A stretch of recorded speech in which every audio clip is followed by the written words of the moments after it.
What's going on, guys? As you can tell by the title of the video as well as what I'm wearing right now, I'm doing a Christmas fantasy draft challenge today. But basically, I can only draft from teams that are like Christmas themed, so I'll go through and show you guys what those teams are. One of them being the Dallas Stars. I feel like obviously they're green. Green is one of the two Christmas colors, green and red. Also stars you put on top of the Christmas tree. I think it's pretty fitting. So we're doing a fantasy draft here. It's going to be pretty tough. We can only draft from a quarter of the teams, 8 in total. No teams in the Pacific Division. 4 they're from the Central. Chicago, they got red and green in their logo. Basically, any team that has red and green. Colorado Avalanche, I feel like Avalanche, pretty close to snow.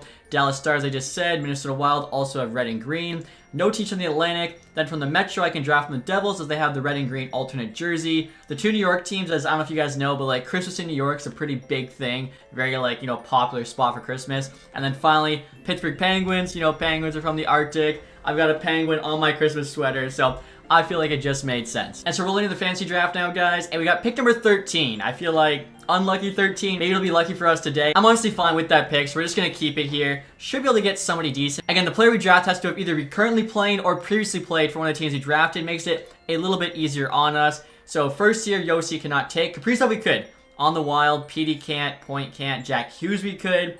Okay, so Kaprizov I don't take too often, honestly. At the 13 spot, 92 overall sniper. Would be a pretty good player here to build a team around. I've done Jack Hughes before, but honestly, just to mix things up, I'm looking at going Kaprizov here. Hopefully, he's a stud for us. Now, next pick here, guys, kind of late in the second round. Honestly, 13, I don't usually pick around there. Could get Crosby. I mean, Crosby, Kaprizov, Crosby's a playmaker.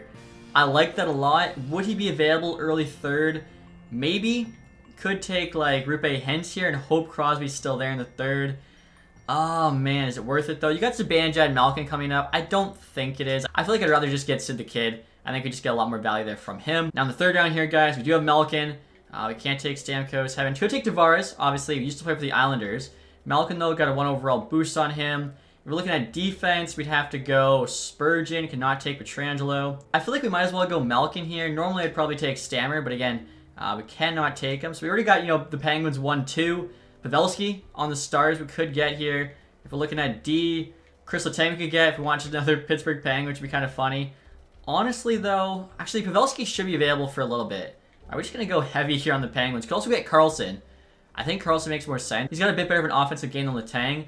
The thing is, like, could he still be available for a little bit if we do it for, somebody else? And you know what, guys? I'm actually eyeing Zuccarello here. 88 overall, of course, plays with Kaprizov. And imagine if, like, that line now had Crosby as their 1C opposed to Ryan Hartman, whoever plays center for them. This could be kind of nasty. So far, I think this team is literally just a Minnesota Penguins team. Pavelski's still there. Same with Letang and Carlson. I think we have no defenseman yet. We need Carlson. He's just too good offensively. Have him on the back end. Pavelski is still there in Letang. Okay, Pavelski's 3 years older. Cheaper deal, though. I'd like to get both of them, ideally. I guess because we have 4 forwards, maybe we go for Letang here. He's literally like the only defenseman at the top. So hopefully Joe Pavelski is available here with our round 7 pick, and he is. I know he's 39. Honestly, I'm taking him, though. You know what I just realized? I could have taken Chris Kreider, who's right below him, a little bit younger, but it's fine. It is what it is. Brian Rust we could take. Brent Burns used to play for Minnesota, so we could take Burns as well. A lot of offensive defensemen at that point. Honestly, I don't really mind it. I think you could probably get some lower-rated defensive guys to round up the rest of the defense afterwards.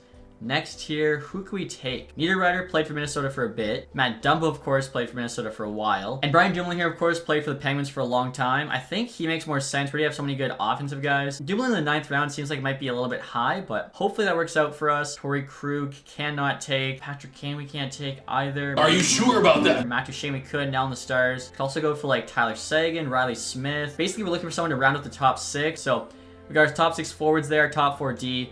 Probably should look at drafting a goalie.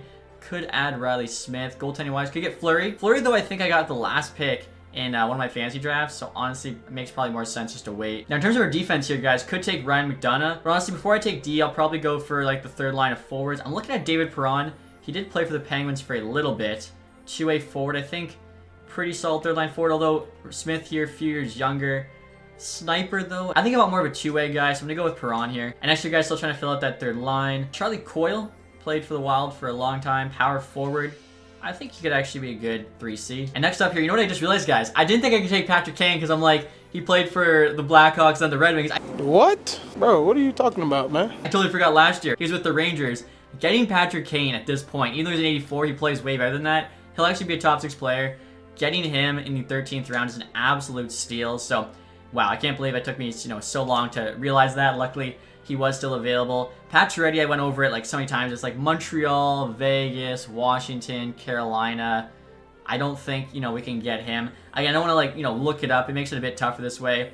Salary cap's in place, but doesn't actually matter during the draft. So I think right now, bottom pair D matters more than fourth line forwards. Ryan McDonagh, longtime New York Ranger, will add him. Next player here, I feel like Anders Lee could potentially get really late just because he's got that big contract. Jeff Petrie played for the Penguins. He might make the most sense here. On a bottom pair with McDonagh, I think he does the job. Now you guys are probably wondering, what am I doing in terms of goaltending? But again, I think Fleury will be available at the end. He's still there. One of my most recent drafts, I took him in the 20th round, so I'm just kind of banking on that. Although, honestly, it's probably not worth banking on it anymore. I feel like your starting goalie matters a lot more than your fourth line of forwards, so it's time. We're taking Fleury. He's, of course, played for both Pittsburgh and Minnesota, a couple of the teams we're let a draft from. Backup goalie will definitely be my last pick. Blake Wheeler. We could get him. Is he too good for the fourth line? Defensively, not great. Physical, though, is decent. Kind of like it, obviously, on the Rangers this year. And our next pick here, guys, Marcus Foligno was a solid fourth liner, I think, as well. Of course, on the Minnesota Wild. So we need one more forward here, and finally a goaltender. Adam Henrique played for the Devils. I don't think we actually have a Devil yet. Adam Henrique as a fourth line center would be very, very good. With Marcus Foligno on one side, Blake Wheeler on the other, I think we're set. Obviously, we're about 10 million over the cap space, but luckily it all reset. So last pick here, guys, backup goalie. I'm actually pretty happy that this team turned out. Cam Talbot played for the Rangers for a while, so we actually could go Talbot here and get a tandem of him and Fleury. Considering the restrictions we have on us, I feel like this Christmas team is going to be kind of nice. And so right here, guys, you can see a review of all my picks. I'm not going to lie, I was going over them and I just realized I had such a brain fart. First things first, Patrick Kane.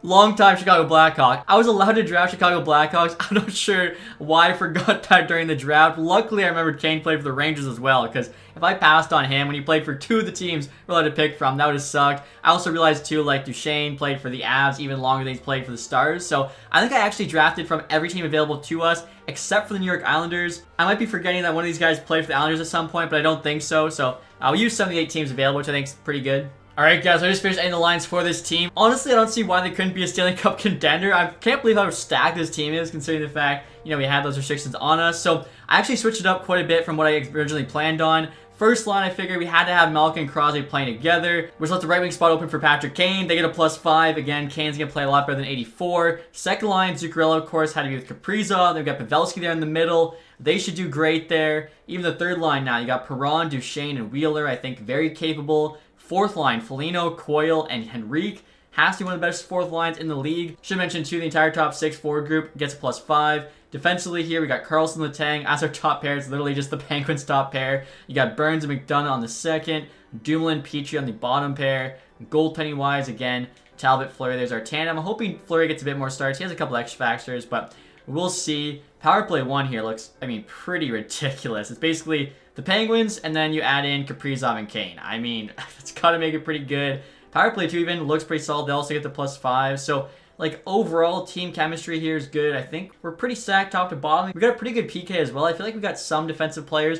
No one insane, but we got, Pavelski. We got Henrique. I think, Foligno's not bad. So, we'll see how this team does. I've got pretty high hopes going into this. And now looking at our ratings here, guys, you can see we've got 99 offense, 90 defense, 84 goaltending. Will it be good enough to make the playoffs or even make the Stanley Cup? Let's find out. All right, guys, we're at the end of the season now with a record of 48, 24, and 10. I was really hoping we hit 50 wins. Unfortunately, we lost 3 of the last 4, but still a solid season. 106 points there. I think we actually tied with the Devils for the President's Trophy, so we'll see if we have the tiebreaker or not. Hopefully we do. Take a look here and see leading scorer, Erik Karlsson, 88 points, over a point per game. That's what we drafted him. The dude's just too good offensively. Take a look and see everybody else. Kaprizov, our first round pick, 87. It's pretty solid. As always, guys, Simmons scoring medium. Shopping with at high. Crosby about a point per game. Malkin 76.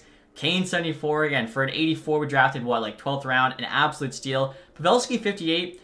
Probably should have done a bit better. Same as Zuccarello. Kaprizov kind of popped out without those guys because, of course, they were together in the second line. Duchesne 46. Burns 43.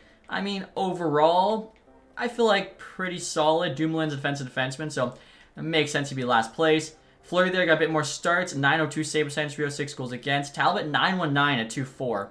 Not that many less games played. Maybe I throw Talbot as a starter for the playoffs because he had a lot better numbers there. Mark Stone had the most points in the league. What? As a two-way forward? I don't think I've ever seen someone there at Ross. That's kind of nuts. McDavid behind him. I mean, he's playing McDavid, so that's going to help you out.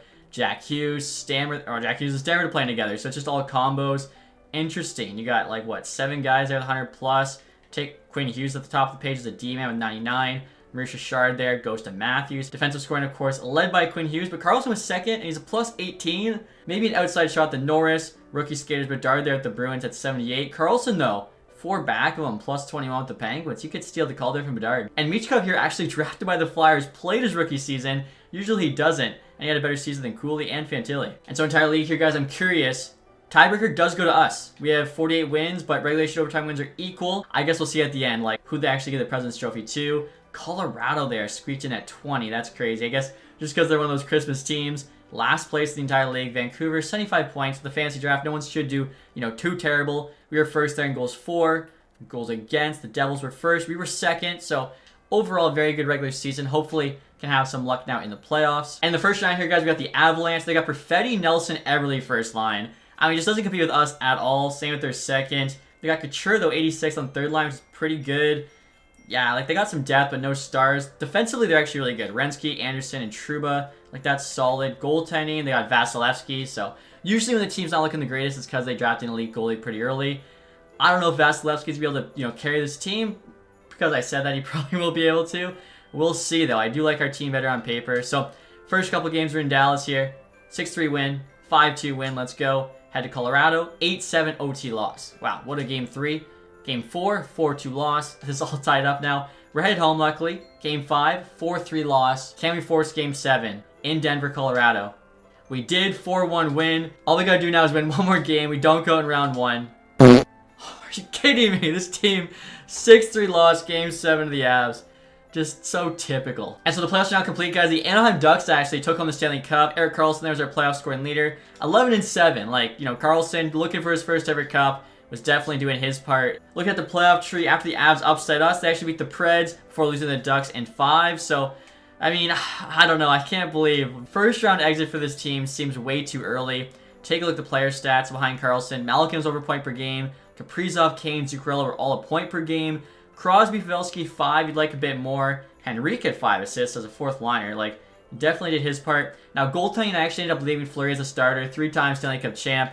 Gave us an 8.8 save percentage. Talbot there came in one time, had a worse save percentage, 5.4 goals against. So I guess Fleury in the playoffs is probably the right move. I mean, he's got 84 points. Talbot's only got 80. Usually, that's the most important stat for goalies in the playoffs. Look at the awards next here, guys. We do get the Presidents. Okay, so we got something here with this Christmas team, even though we didn't have any of that Christmas magic in the playoffs.